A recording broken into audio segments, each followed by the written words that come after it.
구독과 좋아요는 저에게 큰 힘이 됩니다. 안녕하세요. 부동산 뉴스를 읽어주는 박 팀장입니다. 어제 국토부에서 또 발표를 했습니다. 요즘 국토부가 일을 너무 열심히 합니다. 정부의 의지를 그대로 반영하는 것 같은데요. 아주 희소식입니다. 우리가 보통 신혼부부 특공들이 있는데 신혼기간 7년 이내인가 예비 신혼부부한테만 주는 그 신혼부부 특공을 무주택이면서 자녀가 6세 이하를 있다고 하면은 누구나 신혼부부 특공을 같이 신청할 수 있는 자격이 바뀌게 됩니다. 7월 달에 입법 예고를 한다는데 국회에서 열일을 하게 되면은 바로 시행될 수 있다고 저는 보고 있습니다. 그럼 그 보도 자료를 보면서 제가 설명을 드리도록 하겠습니다. 정부 및 국토부가 정말 열일하는 것 같습니다.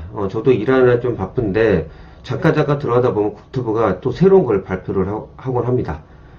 제가 계속 그 보도자료를 PPT로 해서 제가 설명을 드렸는데, 이건 굳이 PPT가 아니라 그냥 말로 이렇게 설명을 드려도 충분히 이해할 수 있을 것 같아서 이렇게 합니다. 신혼희망타운 같은 경우는 좀 문제점이 있는 게 뭐냐면, 이 조건이 있었어요. 7년 이내 신혼부부. 요것 때문에, 우리가 10년 지나도 신혼부부인 사람 많습니다. 20년도 신혼부부지만, 애를 늦게 낳는 경우가 상당히 많습니다. 경제적으로 힘들다 보니까, 그리고 집이 없어서 무주택인 분들 상당히 많죠. 근데 이런 문제점이 있다 보니까 정부의 이 건의가 많이 들어갔습니다. 그거를 국민의 목소리를 정부가 반영해 줬다고 저는 보고 있습니다. 중요한 골자는 시세보다 저렴하게 장기 거주 가능한 것을 만들어 주겠다는 겁니다. 25년까지 40만원을 공급하고요. 그리고 육아 특화 시설이 설치된 지역을 만들겠다는 겁니다.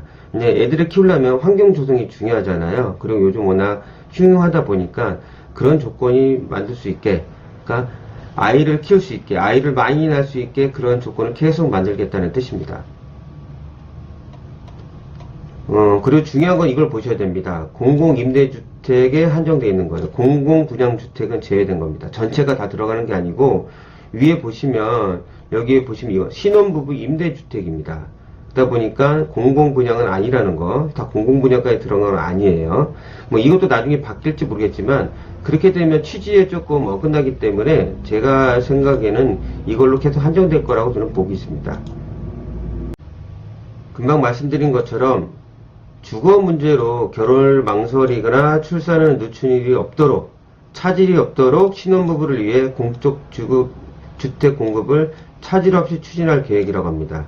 25년까지 40만원을 공급, 신혼부부를 위한 주택을 만들겠다는 거죠. 그리고 중요한 거는 교통입니다. 교통이 편리하고 입지가 우수한 지역에 25년까지 공급을 완료한다고 합니다. 서울 수도권에 괜찮은 자리에 들어간다는 뜻이에요. 밑에 어디 지역인지도 제가 설명을 드릴게요. 또 강조한 부분이 특화 건설 임대, 육아 여건을 개선한 매입 임대주택을 계속 하겠다는 거죠. 이게 중요한 거잖아요. 예를 들면 이겁니다. 예를 들어서 혼인기간 7년을 도과했다는 이유로 입주 자격이 안 된다는 거. 이게 상당히 많았습니다. 위에 부분은 읽어보시면 되는데 중요한 건 이거였어요. 육아 특화 시설이 설치된 이유를 분양받고 싶었는데 혼인기간 7년 넘었다고 이제 입주 자격이 안 됐거든요. 그거를 6세 이하 영유아가 있는 가구까지 입주 자격이 확대된다는 결과에 따라서 가구 여건에 따라서 어떤 분은 분양형으로 갈 수 있고 어떤 분은 부담스러우니까 임대형으로 갈 수 있잖아요. 그러니까 이거를 좀 유기적으로 갈 수 있게 그냥 하나로 분양형이 아니라 당연히 가구 수에 어떤 여건에 맞춰서 여유가 좀 있으실 수도 있고 어떤 분은 없을 수도 있잖아요. 거기에 맞게 해드리겠다는 겁니다. 그리고 없으시면 전세자금 대출도 해주겠다. 그리고 좀 소득 여건만 맞으면은 첫 번째 주택을 받는 거다. 무주택에서. 그러면은 그것도 대출로 아주 싸게 해주겠다. 전체적으로 아예 다 지원해주겠다는 뜻입니다. 얼마나 좋습니까? 서두에 말씀드린 것처럼 혼인기간 7년 넘어버리면 이게 이렇게 주거 지원 사각지대에 있을 수가 있잖아요. 그걸 잘 반영한 것 같습니다. 보시면 관계기관, 저출산 고령사회위원회와 국민신문고, 국민의 의견을 잘 반영한 것 같아서 너무 좋습니다. 그러니까 이렇게 만 6세 영유아를 양육할 수 있게 해주게 되면은, 이렇게 지원을 해주게 되면 육아 부담이 줄어들고 저렴한 가구로 내 집 마련은 가능할 수 있기 때문에 중요한 건 여기 있습니다. 입법 예고를 해야 됩니다. 단 중요한 거는 이번에 그 여당의 압승으로 인해서 법사위원장이나 이것까지 다 가져가게 되면 일사천리로 될 것 같습니다. 그전에는 워낙 그 반대만 했잖아요. 그러다 보니까 이런 불만을 이번에 여당이 얼마나 빨리 처리해 줄지 그것도 관심 있게 지켜봐야 될 것 같습니다. 거의 통과가 될 거야. 이거 안 되면 진짜 엄청난 후폭풍이 올 겁니다. 혹시 그걸 반대를 하는 그 야당 쪽이 있다고 하면은 아마 엄청난 심판을 받을 거라고 저는 생각합니다. 신혼부부 주거지원 추진 계획인데요. 25년까지, 임대형이나 분양이나 동일한 면적 및 품질로, 임대형이라고 저품질로 가면 안 되잖아요. 똑같은 품질로 올해 6월부터 입주자 모집에 착수한다고 합니다. 그럼 이 지역들이 있습니다. 고양 장흥에서 창원 명고까지인데 일단 너무 많으니까 여기까지만 해서 제가 한번 지도를 한번 보여드리도록 하겠습니다. 밑에도 괜찮습니다. 제가 뭐 위례 뭐 여기라고 나쁜 게 아니라 양이 많으니까 이건 인터넷 찾아보면 나옵니다. 약간 제 지도를 보여드리면서 입지 조건이 그렇게 나쁘지가 않습니다. 고양 장항입니다. 가까운 거리에 대곡역이 있습니다. 제가 예전에 고양 창릉 설명드렸을 때 들어보신 분들 아시겠지만 대곡역이 복합 환승센터입니다. 그걸 충분히 이용할 수 있는 지역이고요. 1000세대와 450세대를 분양을 할 거예요. 약 1450세대니까 충분히 안에서 같이 지낼 수 있는 여건을 만들겠다는 뜻이죠. 그리고 아까 말씀드린 대로 입지 조건이 좋은 지역만 골랐습니다. 입지 조건이 나쁘면 안 들어갈 확률도 높잖아요. 그런 것까지 다 고려한 것 같습니다. 두 번째로 고양 지축입니다. 386세대를 두는데요. 지축력이 상당히 가깝습니다. 3호선이거든요. 똑같이 보시면은 제가 중개업을 하면서 브리핑할 때 항상 서울에 있는 골드라인은 3579입니다. 강남권에 갈 수 있는 거리거든요. 갈아타지도 않고요. 그러니까 입지 조건이 상당히 좋습니다. 다음은 과천 지식입니다. 두 개로 들어오는데요. 한 650세대가 들어옵니다. 여기 보시면 밑에는 인덕원역이고 위에는 정부 과천 청사역입니다. 위에 보시면 아마 이쪽 지역에 들어올 거로 제가 보고 있습니다. 이쪽에 3구역 있고 밑에가 한 7구역 정도가 있을 거예요. 근데 과천하면 일단은 금액적으로 알아주는 지역이니까 굳이 제가 설명을 안 드려도 잘 아실 거라고 생각합니다. 아마도 여기 경쟁률이 상당할 거라고 저는 생각이 드네요. 여기하고 수도소재 좀 이따 설명드리겠지만 고축 지역이 아마 조금 경쟁률이 좀 셀 거고 그 다음에 일의 신도시 이렇게 볼 수 있겠네요. 남양주 별내입니다. 워낙 잘 돼 있는 신도시입니다. 별내 신도시가 워낙 이쁘죠. 그러면 별내 신혼희망타운인데 여기는 임대 아파트입니다. 분양이 아니에요. 위에 보면 여기 진저선이 들어옵니다. 4호선이 연장되거든요. 입지 조건이 나쁘다고 볼 수 없습니다. 밑으로 내려가게 되면은 별내역을 이용해서 GTX 노선을 이용할 수 있으니까 뭐 가치는 나쁘다고 볼 수는 없죠. 제일 중요한 게 뭐다? 입지 조건. 입지 조건이 나쁘지 않은 남양주 별내입니다. 서울 양원입니다. 양원도 여기도 임대 아파트입니다. 바로 앞에 경의중앙선을 이용할 수 있고요. 양원이 어디냐로 잘 모르신 분들은 제가 좀 길게 보여드리겠습니다. 여기 보시면 바로 신내입니다. 조금 제가 위로 볼게요. 바로 위로 가면 신내역입니다. 신내역에서 가까운 게 양원역이거든요. 아마 경의중앙선을 많이 이용하시지 않은 분은 잘 모르겠지만 여기도 괜찮은 동네입니다. 앞에 여기 그 주거 환경이 좋고요. 바로 차로 타면은 세종 포천 고속도로나 북부 간선도로를 이용할 수 있습니다. 요즘 이쪽 지역도 많이 개발이 되고 있으니까 여기도 관심도가 상당히 높다고 할 수 있겠습니다. 다음은 수서 역세권 거기 그 신혼희망타운입니다. 여기도 임대인데요.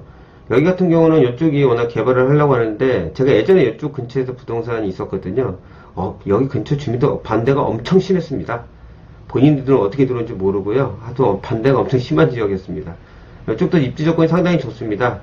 저녁에 차는 막히지만 바로 앞에 수서역을 이용할 수 있고 여기 뭐 여러 노선을 이용할 수 있죠. 그러니까 좋습니다. 바로 3호선도 있고요. 그러다 보니까 여기도 관심도가 좀 높다고 볼 수 있겠네요. 다시 보도자료에 들어와서 보게 되면요. 제가 성남대장을 뺐지만 여기도 분양이니까 입지 조건 좋습니다. 뭐 수원 당수도 뭐 위에 보면 당수 2가 이번에 3기 신도시 지정되잖아요. 그러니까 본인들이 관심 있는 지역을 한번 찾아보시면 쉽게 나오니까요. 신혼부부니까 저희 가족과 잘 상의하시고 청약 기회가 있으니까 계속 이제 공급한다고 하니까요. 만약 원하시는 지역이 아니라면 좀 기다려도 나쁘지 않을 것 같습니다. 제일 중요한 내용들이 나와 있습니다. 법정 기준보다 2배 많은 어린이집을 설치하겠답니다. 요즘 작년에 화두가 어린이집이었잖아요. 워낙 그쪽에 갑질도 있고 이런 부분들이 있었는데 2배 많은 어린이집을 설치하겠답니다. 아마 국공립을 들어갈 거예요. 그 통학기를 이제 특화식입니다. 요즘 아이들이 많이 사고도 났고 민식이법도 통과됐잖아요. 그런 부분에 그런 걸 안전성 있게 해주고요. 다양한 놀이 환경도 만들고 층간소음, 애들 키우려면 층간소음이 참 예민합니다. 그런 것까지 할 수 있게 잘 만들겠다는 뜻입니다. 저는 너무 좋다고 봅니다. 이렇게 해야지 아이를 낳을 수 있는 환경을 만들어줘야 되잖아요. 그동안 말만 했던 거를 이제 현실로 직접 이제 행동을 옮긴 거라고 저는 볼 수 있겠습니다. 보시게 되면 숲속 놀이터, 실내 놀이터, 비가도 놀 수 있는 조건을 만들어 주겠다는 거죠. 이렇게 되면 보기만 해도 기분이 좋네요. 아까 말씀드린 25년까지 계속 공급한다고 하니까 너무 조급해 생각하지 마시고 원하시는 지역 있으면은 의논하시고 청약을 해서 꼭 당첨되시길 바랍니다. 국공립 어린이집이죠. 육아 나눔터. 이렇게 해서 신혼부부가 관심도 있게 그리고 애를 많이 낳을 수 있는 환경을 조성하겠다는 겁니다. 그리고 전세 임대주택은 신혼부가 원하는 지역에 시세보다 저렴하게 임대료로 생활시설비 지원한다. 그리고 밑에 보시면 신혼부부는 아까 말씀드린 대로 금융상품을 지원하겠답니다. 중요한 거는 공급만 중요한 게 아니잖아요. 돈이 있으시면 집을 안 샀겠습니까? 그런 것까지 생각을 해서 금융상품을 지원해 주겠다는 겁니다. 전세 계약을 희망하는 사람은 연소득, 이것도 중요합니다. 연소득 이런 걸 해서 임차 보증의 80%까지 해주겠답니다. 최대한도 2억까지 절이죠, 저금리. 이런 내용들을 한번 읽어보시면 됩니다. 요거는 굳이 제가 설명 안 드려도 워낙 관련된 분들 잘 아실 테니까요. 생애 최초로 구입을 하는 분들, 연소득 7천만원 이하는 5월 18일 어제부로부터 1.6%에서 2.4%까지 최대 2억 2천원까지 대출을 해주겠답니다. 생애 최초입니다. 이런 것까지 이제 서포트 해주겠다는 뜻이에요.